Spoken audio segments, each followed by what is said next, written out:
Boa noite, meus irmãos. Sejam todos bem-vindos ao nosso culto. Eu saúdo a igreja com a graça e a paz do nosso Senhor Jesus.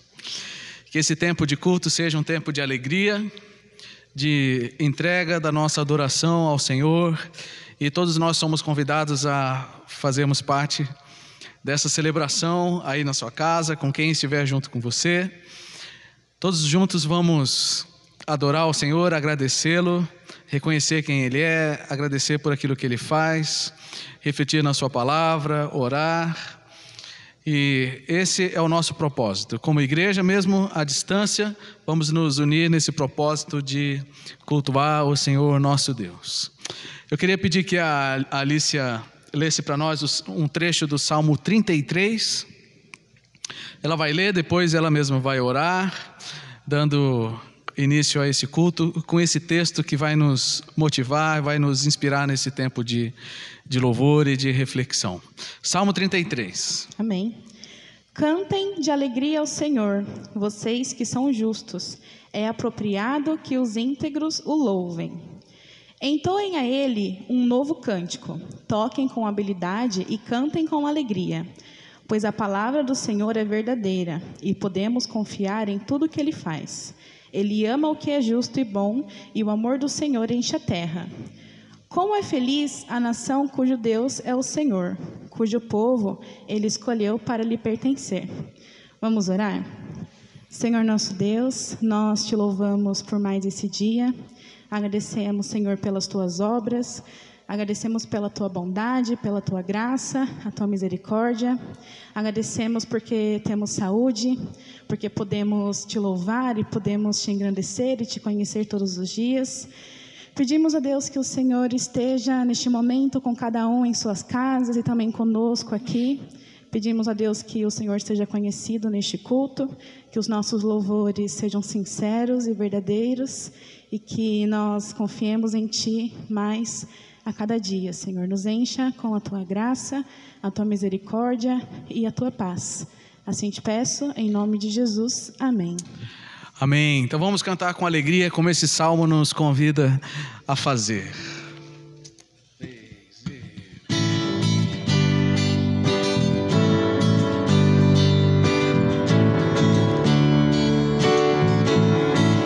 Bem-aventurado é o que está firmado em tua casa, aqueles que te louvam,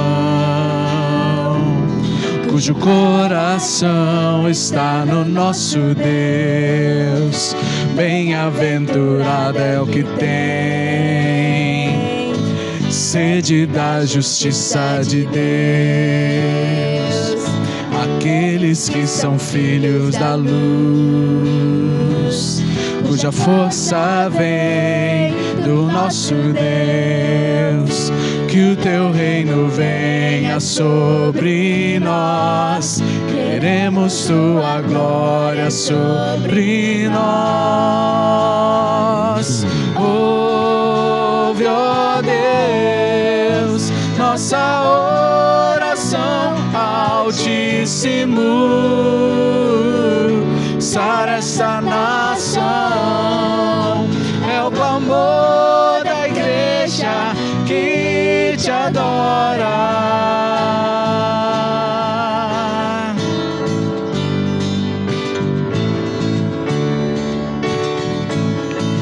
Bem-aventurado é o que tem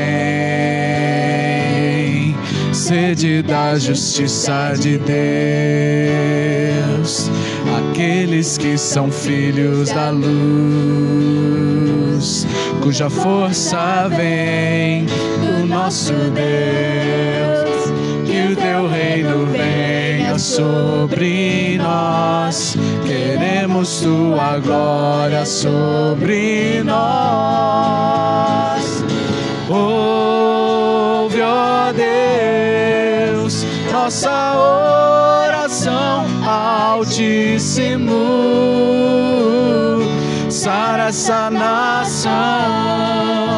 É o clamor da igreja que te ouve, ó Deus. Ouve, ó Deus, nossa oração, Altíssimo. Sara essa nação, é o clamor da igreja que te adora.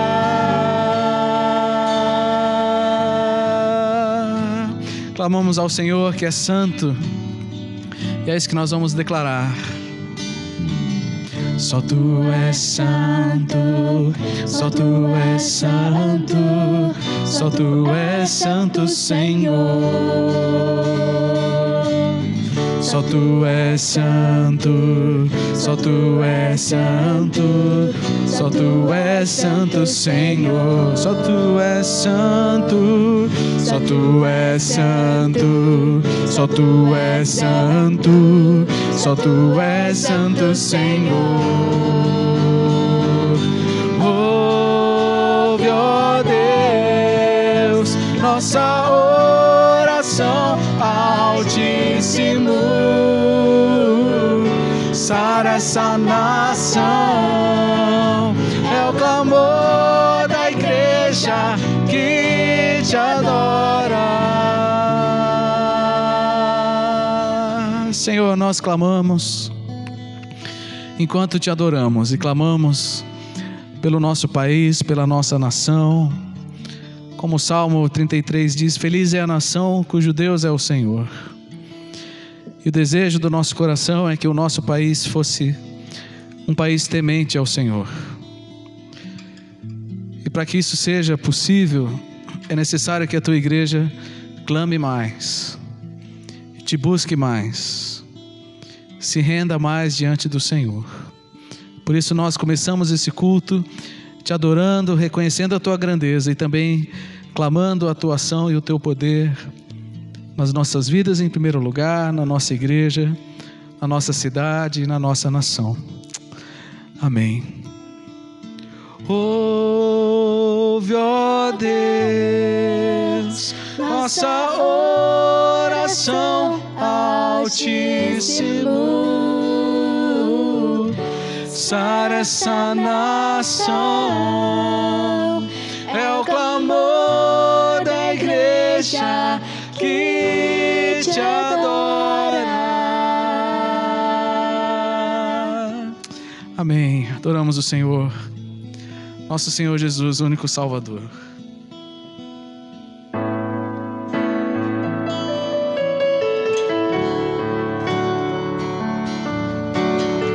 Não há outro, só Jesus salva, e é Ele que nós clamamos. Meu Jesus, Salvador, outro igual não há. Todos os dias quero louvar as maravilhas de teu amor.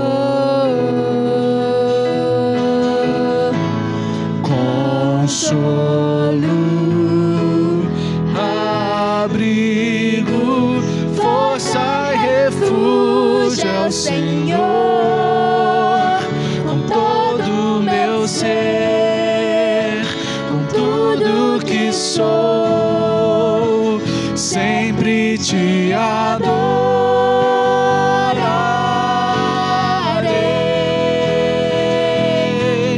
Aclame ao Senhor toda a terra e cantemos poder, majestade, louvor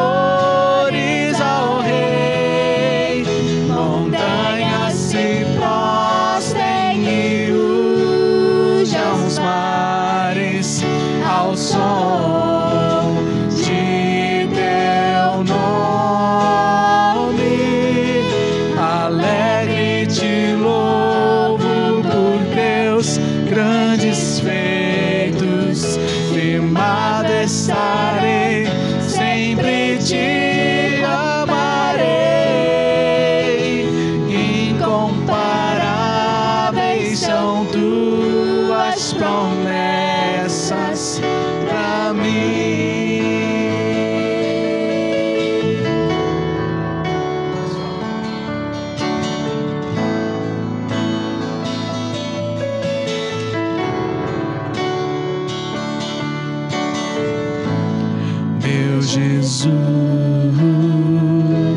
Salvador. Não há outro igual, não há. Todos os dias quero louvar as maravilhas de teu amor. Consolo, abrigo, força e refúgio é o Senhor. Com todo o meu ser, com tudo que sou, sempre te adorarei.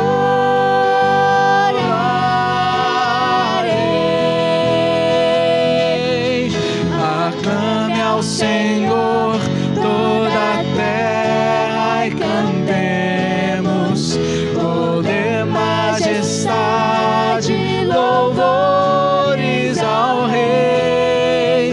Montanhas se prostrem e rujam os mares ao som de teu nome. Alegre te louvo por teus grandes feitos, firmado estarei, sempre te amarei. Incomparáveis são tuas promessas, incomparáveis são tuas promessas, incomparáveis são tuas promessas para mim.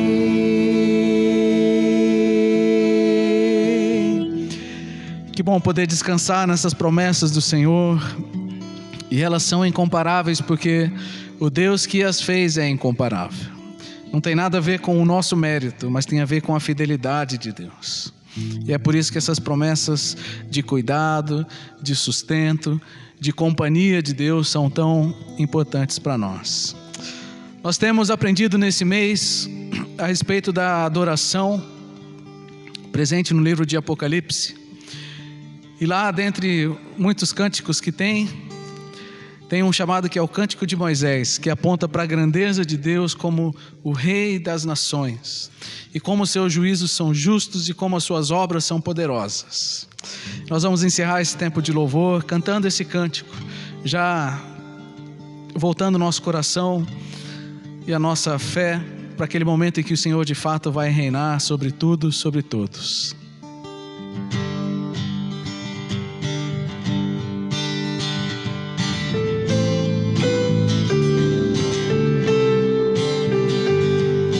Grandes são as tuas obras, Senhor Todo-Poderoso. Justos e verdadeiros são os teus caminhos.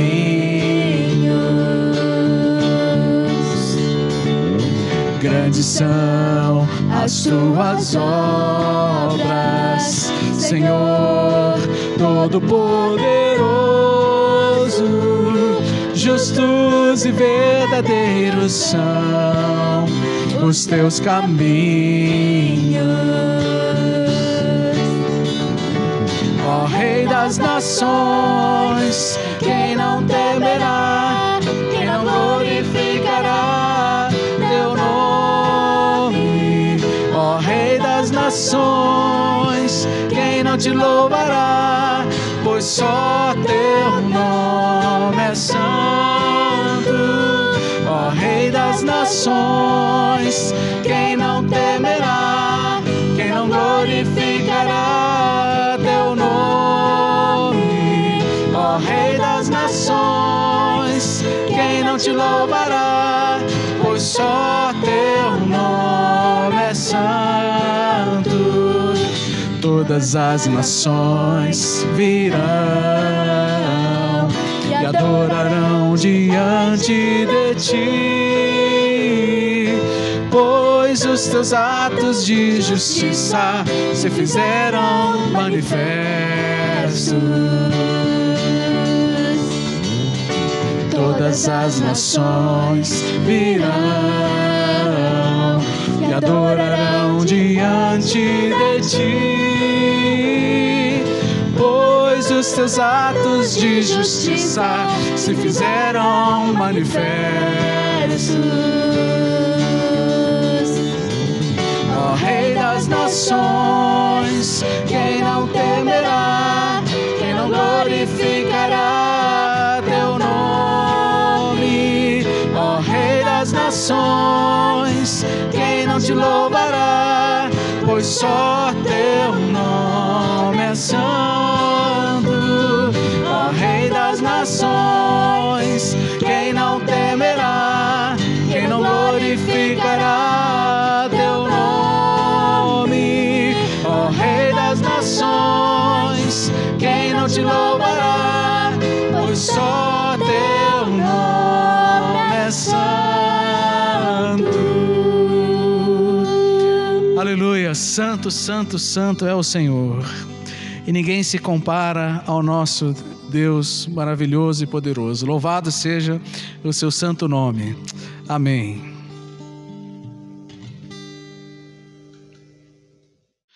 Muito bem, meus queridos irmãos, dando sequência ao nosso culto, eu gostaria de lembrar que, apesar de nós já estarmos há 75 dias aproximadamente sem as nossas reuniões presenciais, nossa igreja continua funcionando normalmente. Então, durante a semana nós temos os pequenos grupos, e se você ainda não está participando, você precisa participar, porque você está perdendo uma ótima oportunidade de ter comunhão, de interagir com as pessoas, mesmo usando as plataformas digitais. Então, se você quer participar, por favor, procure alguém que você conhece da igreja ou escreva para mim e nós vamos te direcionar para um grupo.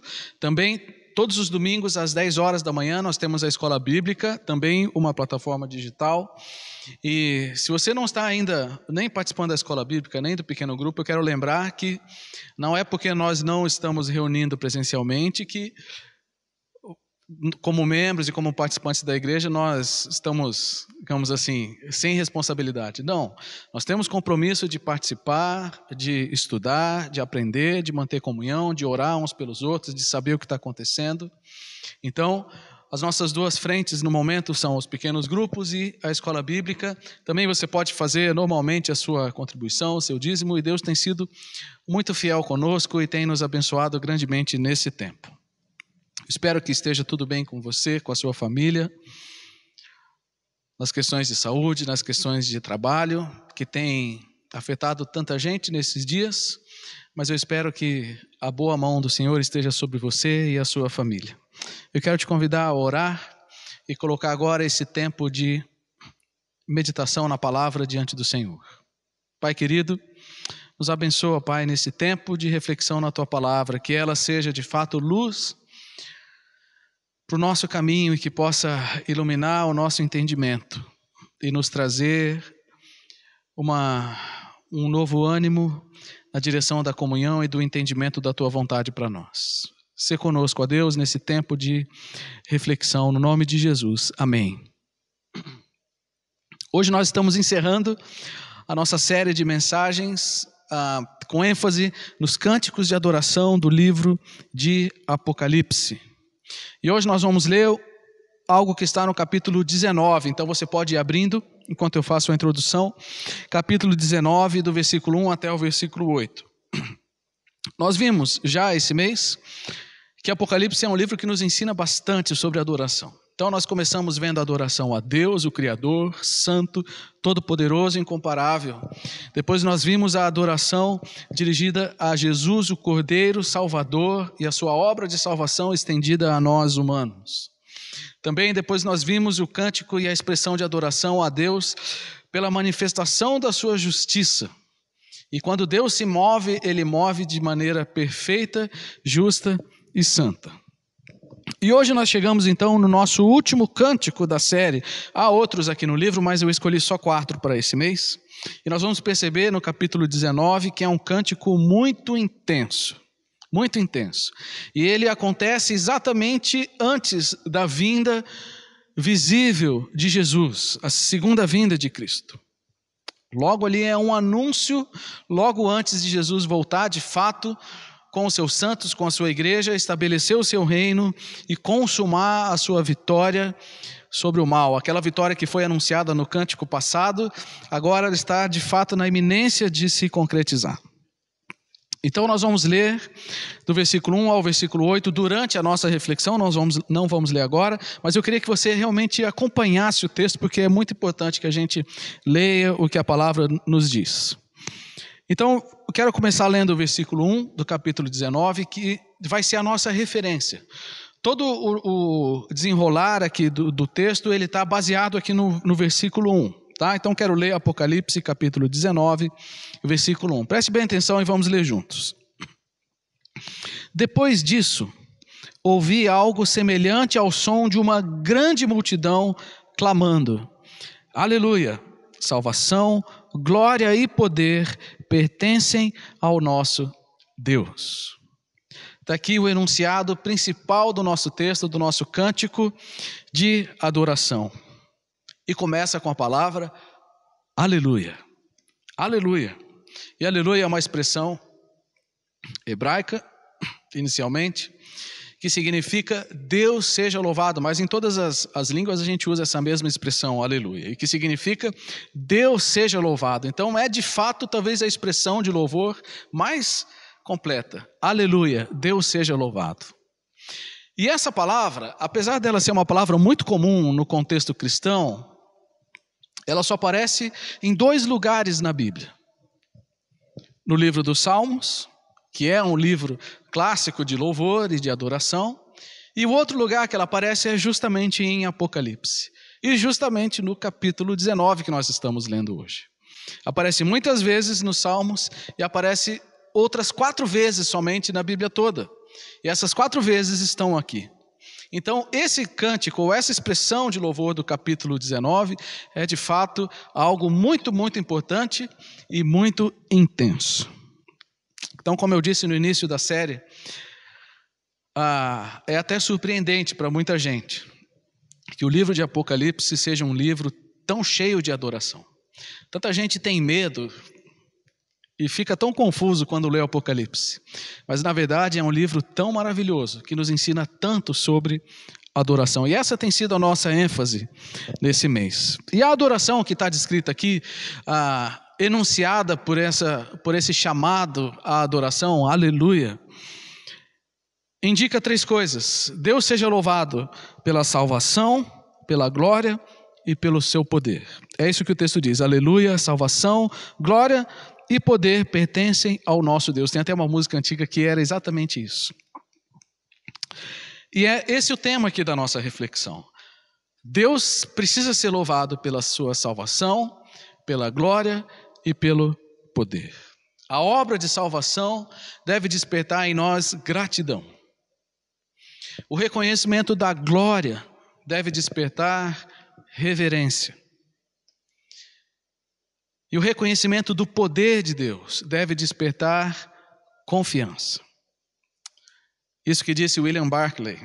E eu gostei muito dessa ideia. A salvação deve produzir gratidão. A glória deve produzir reverência. E o poder deve produzir confiança.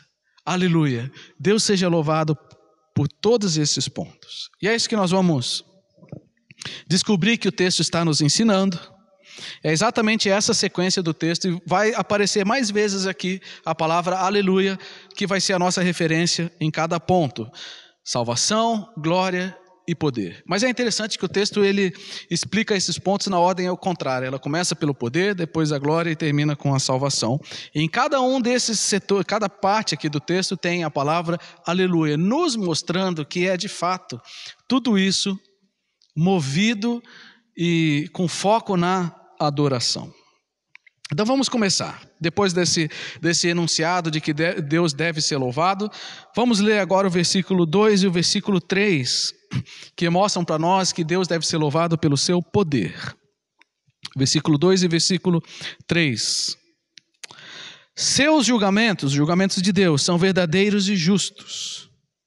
Ele castigou a grande prostituta que corrompia a terra com sua imoralidade e vingou o assassinato de seus servos. E mais uma vez as vozes ressoaram: aleluia! A fumaça dessa cidade sobe para todo sempre. O texto aqui fala da manifestação do poder de Deus. E a ação de Deus poderosa deve produzir em nós confiança, junto com louvor. Tanto que nós encontramos aqui no versículo 3, aleluia, Deus seja louvado pela manifestação do seu poder. E o poder de Deus, especialmente em Apocalipse, é revelado na aplicação da justiça. O tema da pregação da semana passada já foi esse, então eu não vou repetir de novo, mas aqui está claro que Deus é louvado pelos seus juízos, porque Ele é o Deus Todo-Poderoso, e Ele tem poder de fazer justiça, e Ele fará justiça. Não adiantaria nada Ele ter poder de fazer justiça e não agir assim. Mas o louvor vem justamente dessa conclusão, porque Deus tem todo o poder de fazer justiça, e Ele certamente vai fazer justiça. Então por isso nós podemos ter confiança nele. E nós podemos ter confiança de que quando Ele agir em julgamento, isso vai ser perfeito. E os seus juízos serão justos e verdadeiros. Aliás, nós cantamos isso agora há pouco. Justos e verdadeiros são os caminhos e são os juízos de Deus. E o julgamento de Deus é explicado aqui no versículo 2, que é sobre uma punição contra o sistema corrupto do mundo. O sistema mundano corrompido. Deus age em justiça, julgando e punindo esse sistema mundano corrompido, que é ilustrado aqui pela figura da prostituta. Porque o que é a prostituição? A prostituição é a corrupção ou é a distorção de algo legítimo, que Deus criou como legítimo. E a prostituição é a subversão e a perversão daquilo que era correto, legítimo e bom.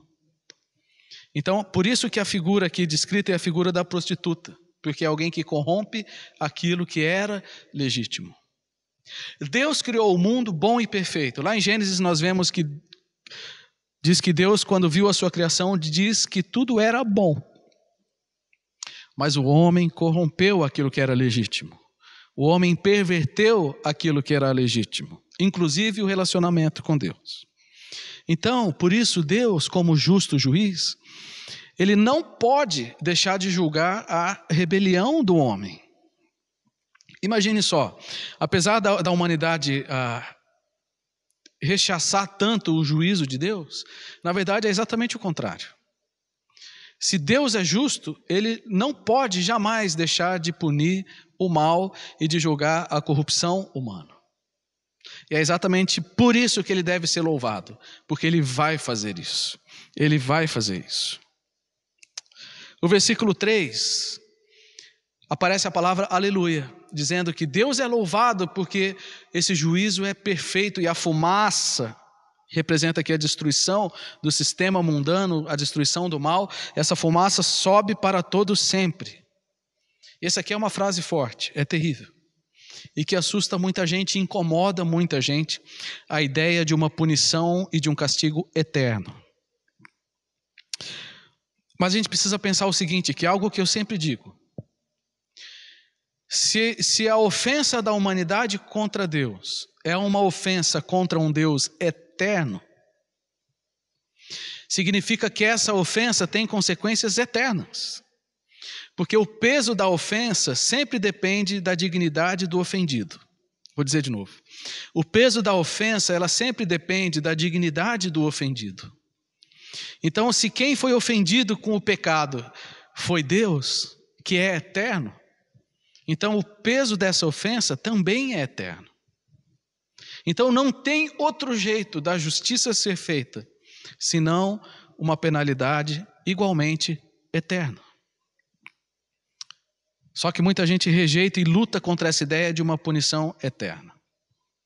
Agora, Deus é tão justo que ele ainda por cima dá ao homem a oportunidade de escapar dessa condenação eterna, que é através de Jesus, que perdoa essa ofensa. Mas o fato é, apesar da ideia de uma punição eterna não ser agradável, o que o texto está dizendo para nós é que será uma realidade. Não só será uma realidade, como Deus será adorado por isso, porque a justiça, quando é perfeita, é digna de adoração. Então, aleluia, louvado seja Deus pelo seu poder, que se manifesta também no juízo. O Salmo 98, não precisa abrir, eu vou ler aqui.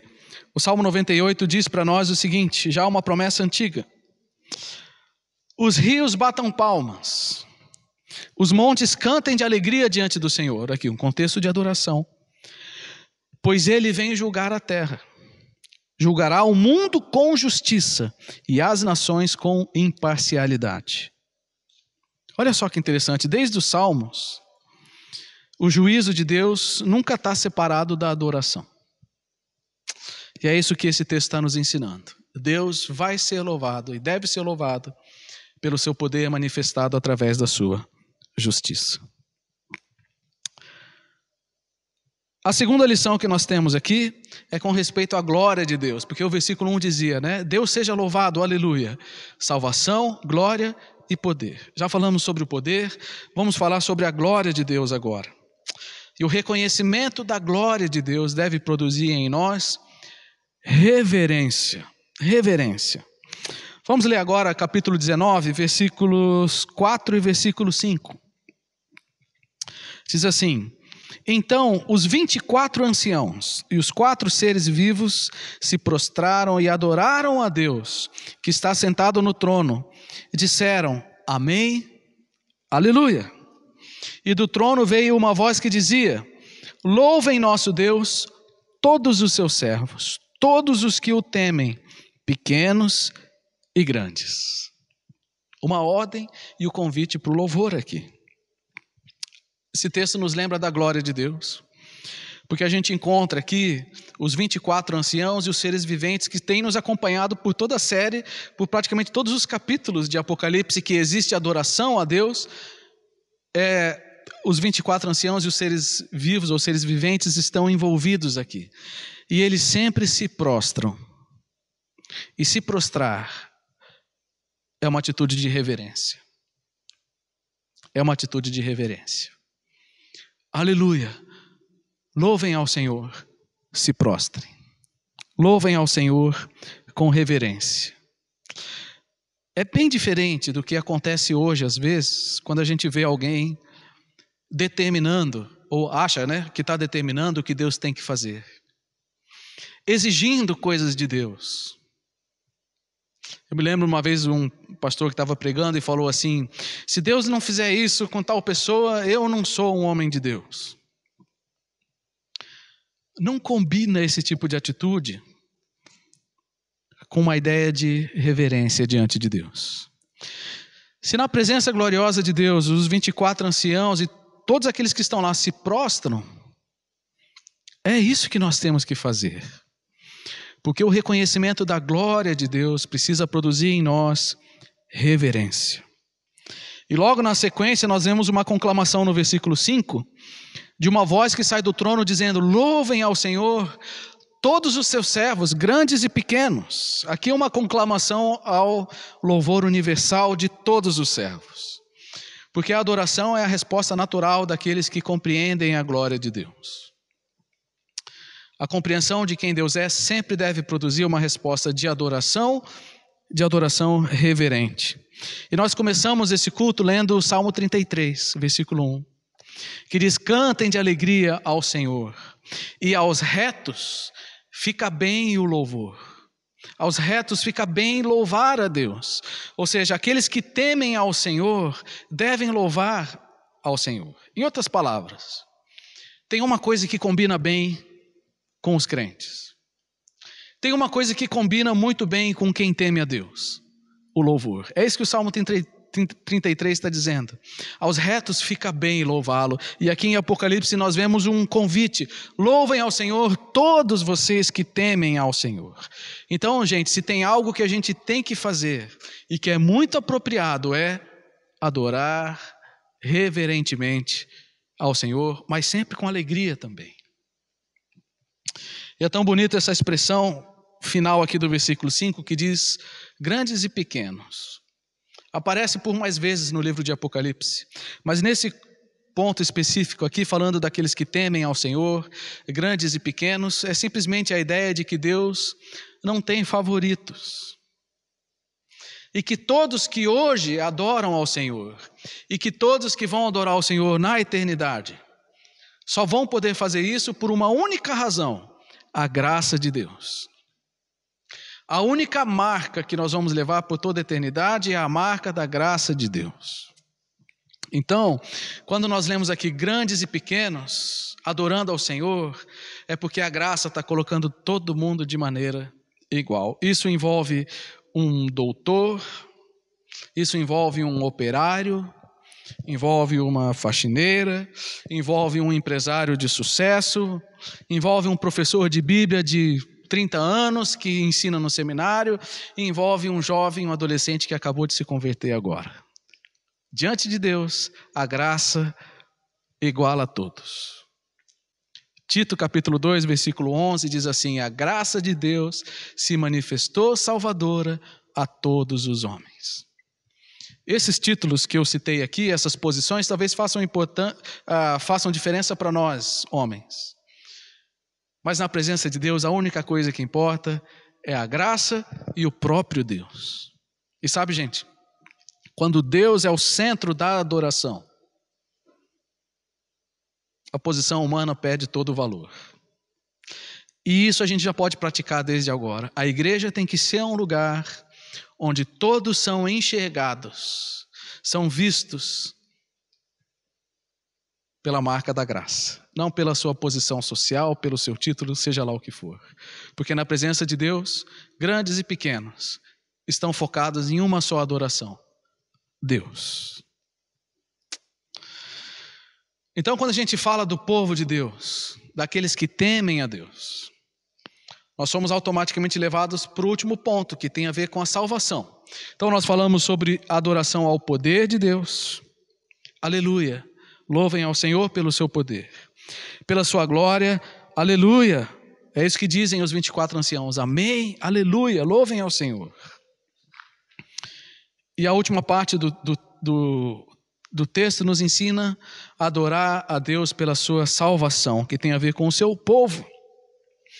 E a obra de salvação precisa despertar em nós gratidão. Gratidão. Eu quero ler agora com você o versículo 6 até o versículo 8, que diz assim: em seguida, ouvi outra vez algo semelhante ao som do clamor de uma grande multidão, como o som de fortes ondas do mar, como o som de violentos trovões. Aleluia!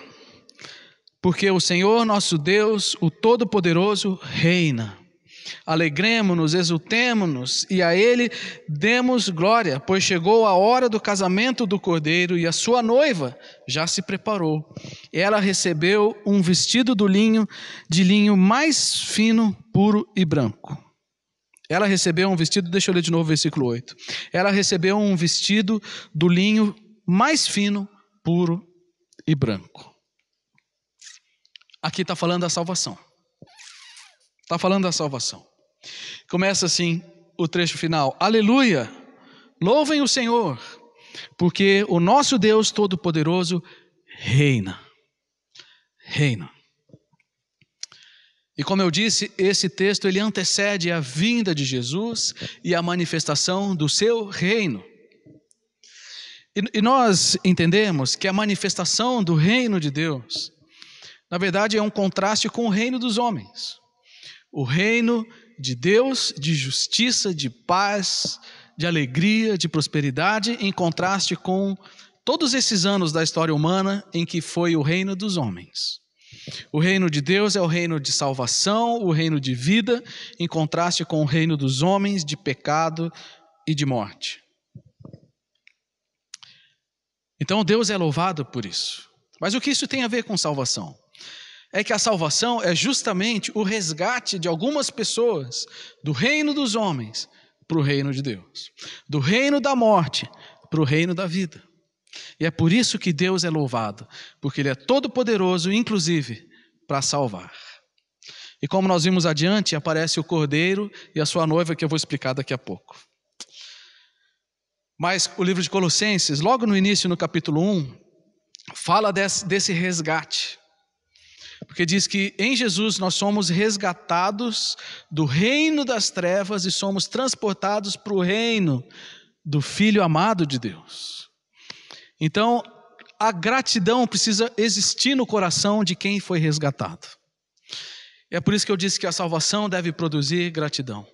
Então, se você já foi resgatado do reino do pecado, do reino da morte, por causa de Jesus e foi transportado para o reino da vida eterna, o reino de Deus, isso precisa produzir em você, precisa produzir em nós gratidão.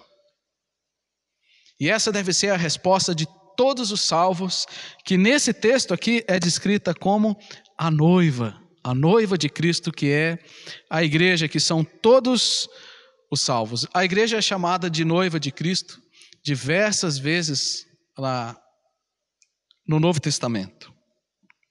E aqui, de fato, finalmente chega a hora do casamento. Deixa eu ler de novo o versículo 7. Alegremo-nos, exultemos, e a Ele demos glória, pois chegou a hora do casamento do Cordeiro, e a sua noiva já se preparou. Então é uma forma muito bonita de ilustrar a união eterna do Salvador com os salvos. Assim como o casamento deve ser uma união eterna, a unidade entre Cristo e o seu povo também é eterna e é ilustrada aqui de forma tão bonita com a figura do casamento. Agora, todo casamento tem festa, ou a maioria deles tem festa. E aqui também tem festa, porque diz: alegremo-nos e exultemos e façamos festa, aleluia, porque a nossa união com Cristo finalmente se consumou de forma visível e eterna. Essa figura do casamento é muito rica. O Cordeiro, Jesus, é o noivo e a igreja é a noiva. E a gente precisa lembrar o seguinte: o pedido de casamento partiu do noivo. Porque a Bíblia diz que Ele nos amou primeiro. Nós só amamos porque Ele nos amou primeiro. Ele que veio nos buscar. E Ele provou o seu amor.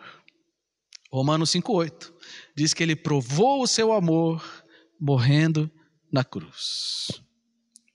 Não tem amor mais perfeito do que esse. Ninguém tem maior amor do que este, de dar a sua vida. Então, o noivo nos amou primeiro.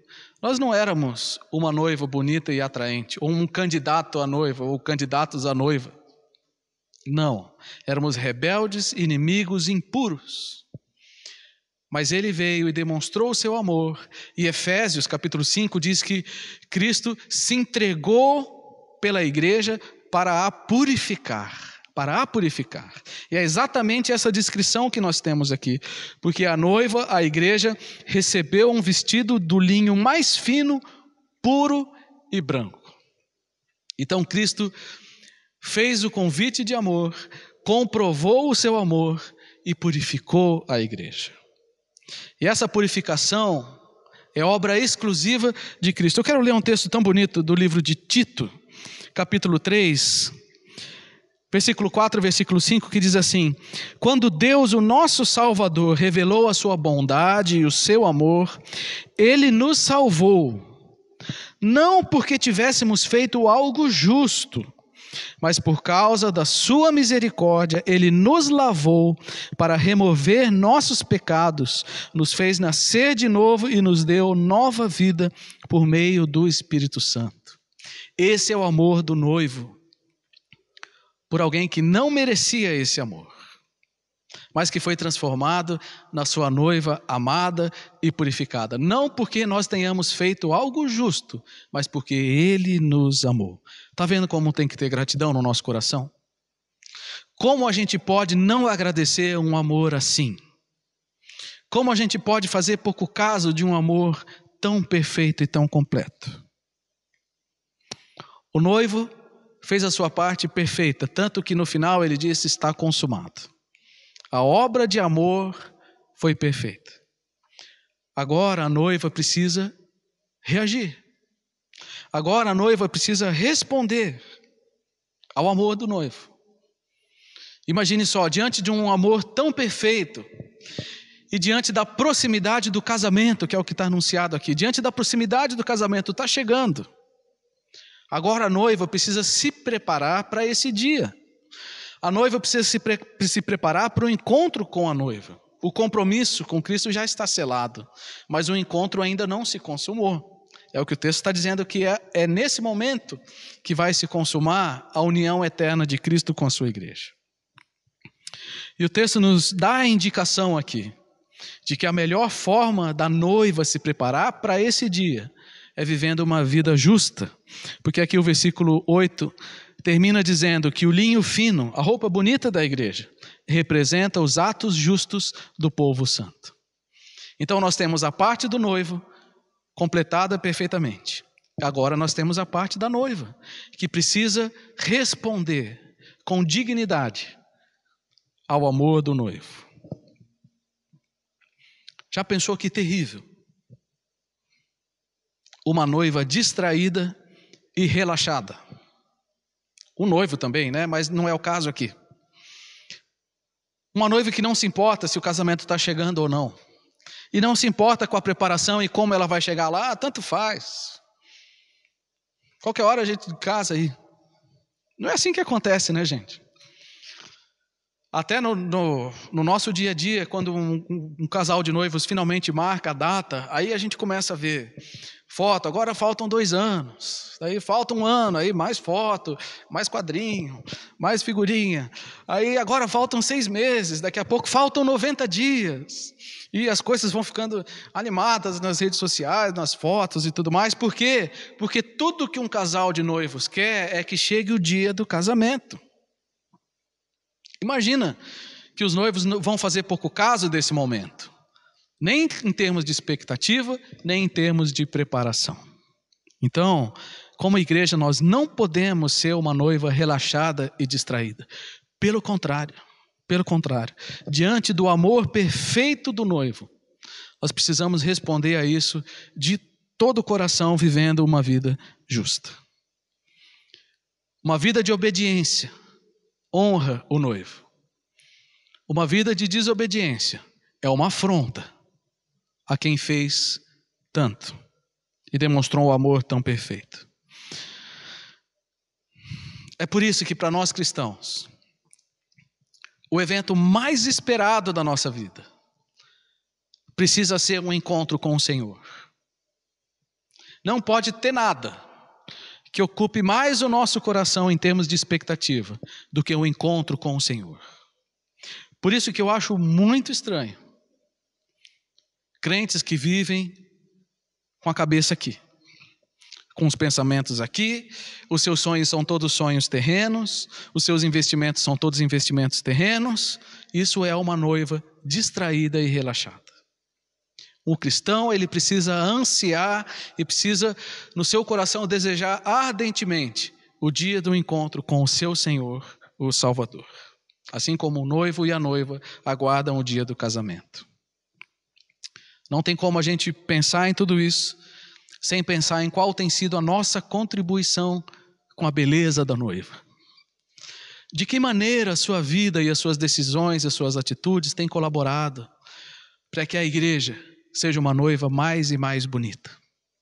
De que forma a sua fidelidade a Deus, o seu compromisso com os irmãos e com a igreja tem colaborado para que a igreja seja uma noiva mais bonita? Todos nós temos parte nisso. E esse cântico, essa expressão de adoração, precisa nos despertar para isso. Aleluia! Louvem o Senhor. Salvação, glória e poder pertencem ao nosso Deus. Esse é o nosso texto. 3 convocações, 3 vezes aleluia. Louvando pelo poder manifestado na justiça. Aleluia, louvem ao Senhor pela sua glória, que deve produzir reverência. E aleluia, louvado seja Deus pela salvação, que deve produzir em nós gratidão e expectativa de encontro com o Senhor. Que texto maravilhoso, que texto especial. Mas eu queria encerrar essa reflexão e a nossa série pensando de forma um pouco mais abrangente. Porque eu realmente espero, entendo e desejo que, olhando para os cânticos de adoração de Apocalipse, e pensando nessas expressões tão profundas e tão ricas, fica claro que nós precisamos valorizar isso. Precisamos dar valor para a adoração na nossa vida. Adoração pessoal e comunitária. Você, com a sua vida do jeito que é, você precisa valorizar a adoração a Deus. Pode ser com música, pode ser sem música, não importa. Adoração é também uma atitude do coração. Mas você precisa arranjar horário na sua vida, no seu dia, para você encher o seu coração de palavras e de atitudes de adoração a Deus. Precisamos adorar a Deus por aquilo que Ele é para nós, muito mais do que aquilo que Ele faz. Isso não se restringe somente aos cultos, mas à nossa vida. Aliás, eu suspeito que esses dias todos sem culto presencial têm sido de grande aprendizado para a gente realmente avaliar a nossa comunhão com Deus, independente das práticas e das atividades que a gente está acostumado.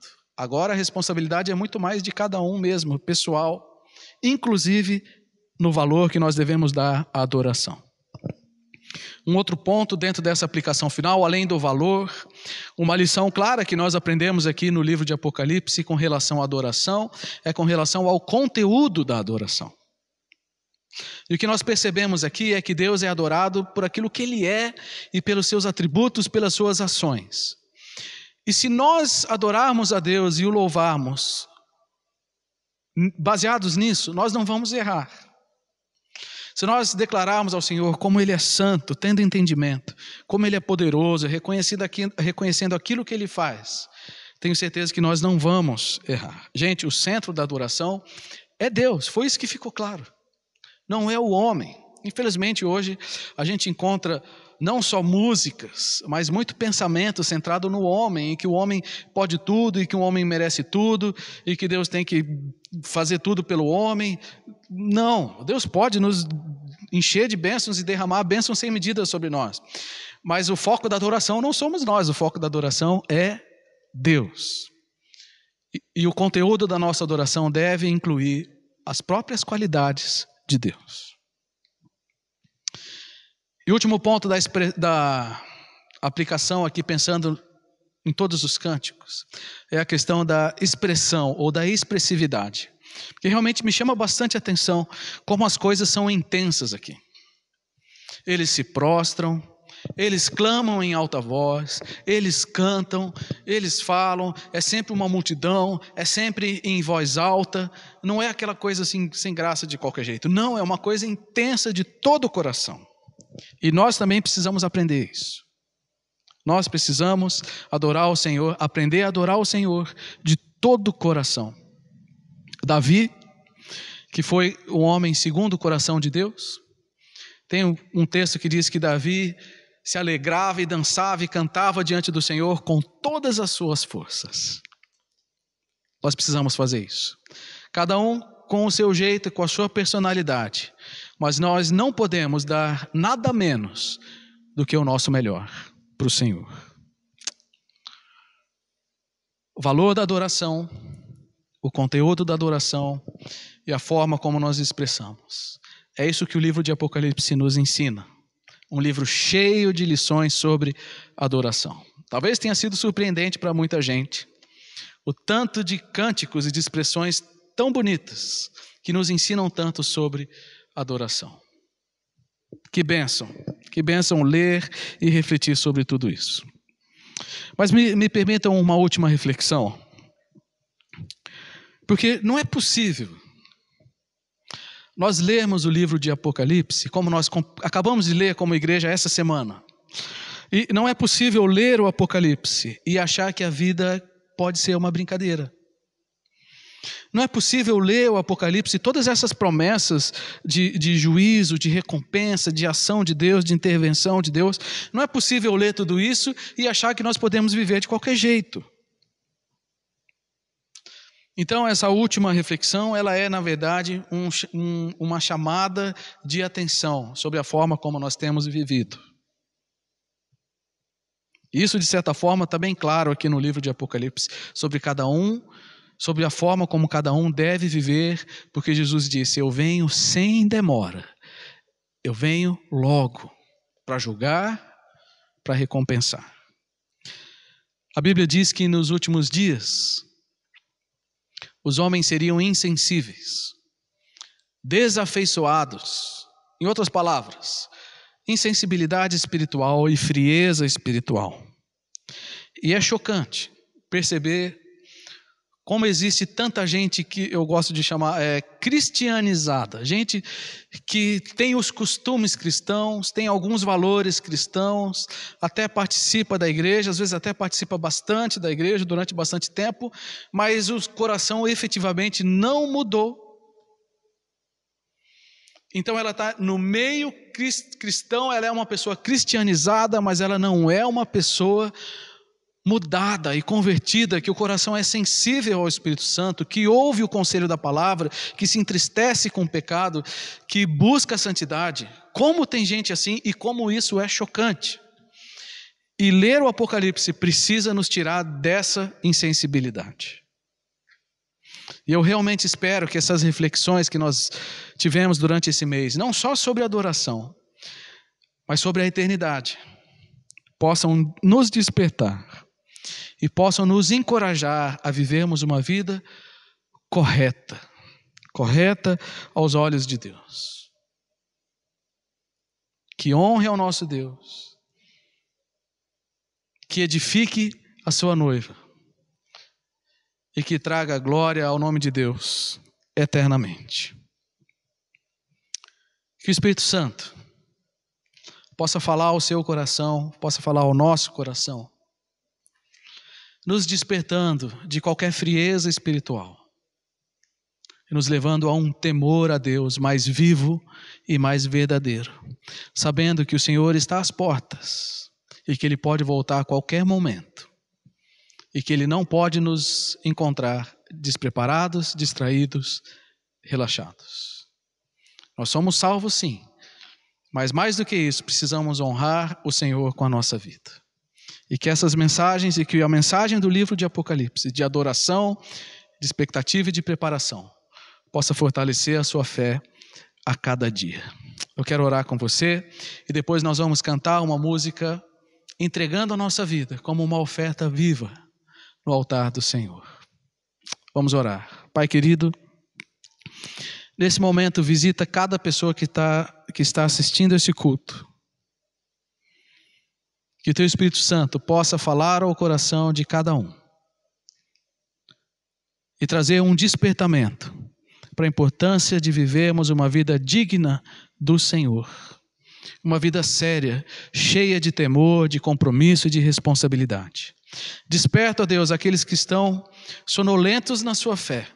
Desperta, ó Deus, aqueles que estão distraídos com a sua vida, vivendo de forma relaxada às vezes.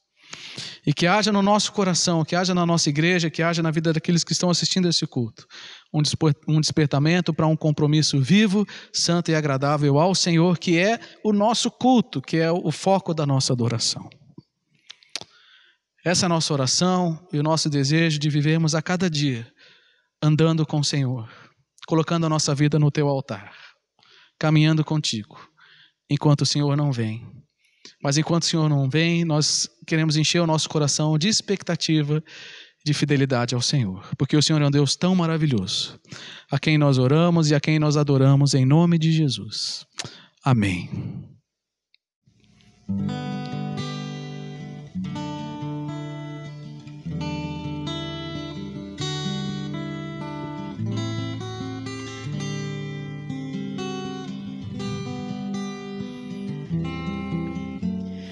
Venho, Senhor, minha vida oferecer como oferta de amor e sacrifício. Quero minha vida a Ti entregar como oferta viva em Teu altar, pois pra Te adorar foi que eu nasci. Cumpre em mim o Teu querer, faça o que está em Teu coração, e que a cada dia eu queira mais e mais estar ao Teu lado, Senhor, pois pra Te adorar foi que eu nasci. Cumpre em mim o Teu querer, faça o que está em Teu coração,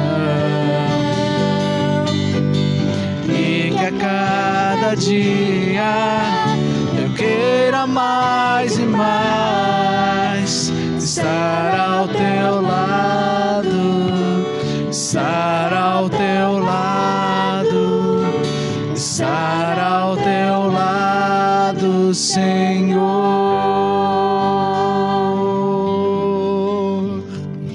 Que seja esse o nosso desejo todos os dias, honrando o nosso Senhor com a nossa vida, uma vida de obediência.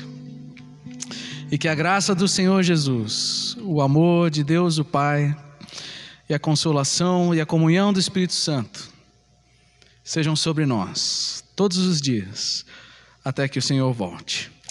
Tenham todos uma ótima semana, cheia de bênçãos, cheios da alegria do Senhor. Deus te abençoe.